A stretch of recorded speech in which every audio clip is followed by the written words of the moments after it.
Welcome to this explainer, everyone. Today, we're going to unpack exactly how your brain builds ideas. We'll be decoding a pretty dense philosophical text on materialism and idealism, but don't worry, we're going to use some super simple analogies to break it all down. By the end of this, you're going to have a totally new perspective on where your thoughts, your daydreams, and even your deepest beliefs actually come from. So let's just jump right in. Okay, I want you to try something for me right now. Close your eyes for just a second and actively try to visualize an entirely new color, right? Not a shade of blue, not some weird mix of red and yellow, but a completely 100% original color that literally doesn't exist in the rainbow. Can you do it? Nope, you can't. And that immediate roadblock you just hit, well, that's exactly the premise of the source text we're looking at today. It basically argues that our imagination, no matter how wild or crazy it might seem, is strictly bound by our physical, material experiences. Simply put, you can't imagine a new color because, well, you've never physically seen one. Section 1. How your mind actually works. So to figure out why you can't imagine that new color, we actually have to look at language. According to our text, anytime we communicate, there's the split between what's called the signifier and the signified. Now, I know that sounds like a bunch of academic jargon, but it's incredibly simple when you break it down. Think of it kind of like sending a text message versus sending an emoji. The signifier is the text, the literal word on the screen, like spelling out the letters P-A-L-M-T-R-E-E. The signified, on the other hand, is the emoji. It's that mental picture that instantly pops into your head when you hear or read that word. You don't have to literally be staring at a palm tree to see it in your mind's eye, right? This amazing capacity to generate internal images is the absolute baseline of human cognition.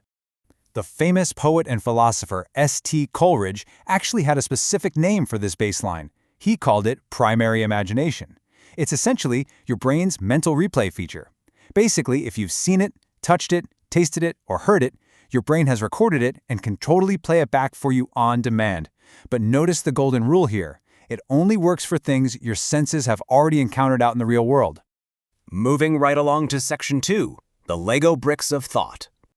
Okay, so if we can only replay what we've already seen, how in the world do we invent new things? Well, beyond that primary imagination lies what the source calls secondary imagination. Now, this is where things get really fun but also super revealing. The text is very clear on this. The human mind doesn't just create stuff out of thin air. Instead, it treats all those baseline memories like a giant bucket of Lego bricks. Think about it. Step 1, you've seen a donkey in the real world. Step 2, you've seen a cat. Step 3, you can easily close your eyes and imagine a donkey walking around with a cat's head. You might feel like you just invented something completely new, but you didn't actually invent the parts. Secondary imagination isn't some magical transcendence. It's recombination. You literally just snapped two existing Lego bricks together in a brand new way. And this brilliantly illustrates the engine behind all human creativity. According to the framework we're analyzing, literally everything from the wildest sci-fi novels you've ever read to epic fantasy movies and even groundbreaking scientific inventions, it's all just mental recycling. I mean, have you seen a human? Yes. Have you seen a bird fly? Yes. Snap those bricks together and boom, you have angels or Superman. The mind is an absolute powerhouse of a remixing machine, but the text argues it is always dependent on the material pieces it has collected over time. Which brings us to Section 3. Where do ideas come from?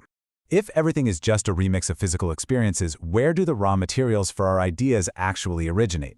We can prove this material dependency with a concept called the empty signifier. Let's jump back to our text message analogy for a second. If you've ever sat in a classroom and the teacher says a completely foreign term, an empty signifier, your mind simply draws a blank. It produces zero mental image. If I say a word to you that represents something you have never ever encountered in any form, your mind just has nothing to work with. And this is a really crucial piece of evidence for the source text. It proves that imagination simply cannot exceed material experience. The physical world absolutely has to hand you the raw materials first. We see this super clearly in science, too. Take gravity, for instance. The principle of gravity wasn't discovered by someone just sitting in a dark, empty room thinking really hard until a pure idea miraculously popped into their head. No way. It was discovered through observation of the physical world. Famously, an apple falling from a tree. The objects, the earth, the motion, these are all material phenomena. The brilliant scientific laws that describe them are simply abstractions derived from that real material interaction. So, the crucial point the text is making is that even our highest, most complex levels of knowledge come from observing physical reality first. Section 4. Materialism versus Idealism.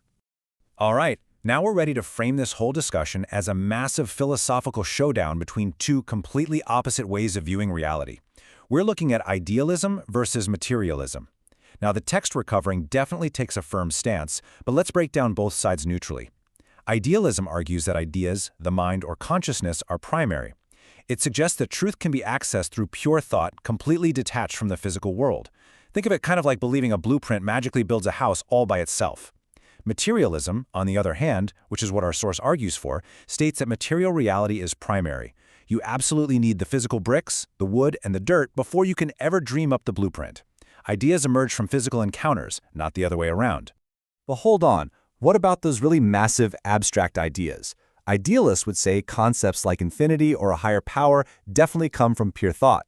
But look at how the text deconstructs this. It argues that even the grandest, most complex concepts are just secondary imaginations. They're just really complex Lego sets built from earthly material experiences. The concept of God or ultimate authority, the text says that's built from human experiences of hierarchy and power. Heaven and hell, built from our physical, bodily experiences of light, warmth, darkness, and pain. Even infinity and eternity, just massive abstractions built from our everyday regular encounters with space and time. The text actually goes even further, asserting that there is literally no such thing as a pure idea just floating freely out there in the ether. Why? Because the very thing generating the ideas, your brain, is a physical, material organ. And it runs on material conditions. Your thoughts are literally shaped by your nutrition, the physical environment you grew up in, the education you had access to, the social relations around you, and even the historical era you happen to be born into. What people think, the text argues, is completely 100% inseparable from how they physically live and survive day to day. Which leads us to Section 5, why this matters for you. So why does this deeply philosophical debate actually matter for your everyday life, or how you view the world as a student? Well, the text makes a very strong claim here. It argues that idealism actually has it backwards, that it inverts reality by treating consciousness as the creator of reality rather than a product of it. By embracing materialism, the author argues we restore the correct order of things. We ground our philosophy in actual reality. By acknowledging that matter comes first, we can evaluate arguments and think critically with so much more honesty. Why? Because we stop pretending our ideas are these magical, floating things, and start looking at the very real-world conditions that created them. To really crystallize this whole concept, the text gives us this defining, incredibly powerful quote. Ideas do not shape matter from above, matter shapes ideas from below. It's a total paradigm shift.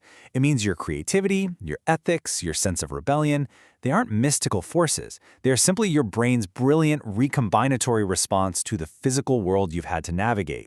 And so, we arrive at the end of our explainer. But before we wrap up, I want to leave you with a question to chew on. If this text is right, if all your ideas, every single one of them, are just complex Lego structures built from your material experiences, what physical conditions are shaping your deepest beliefs right now? Take a real close look around at your environment, your routines, your daily survival. That physical reality is the architect of your mind. Thanks so much for joining me on this explainer, students. Keep questioning those blueprints.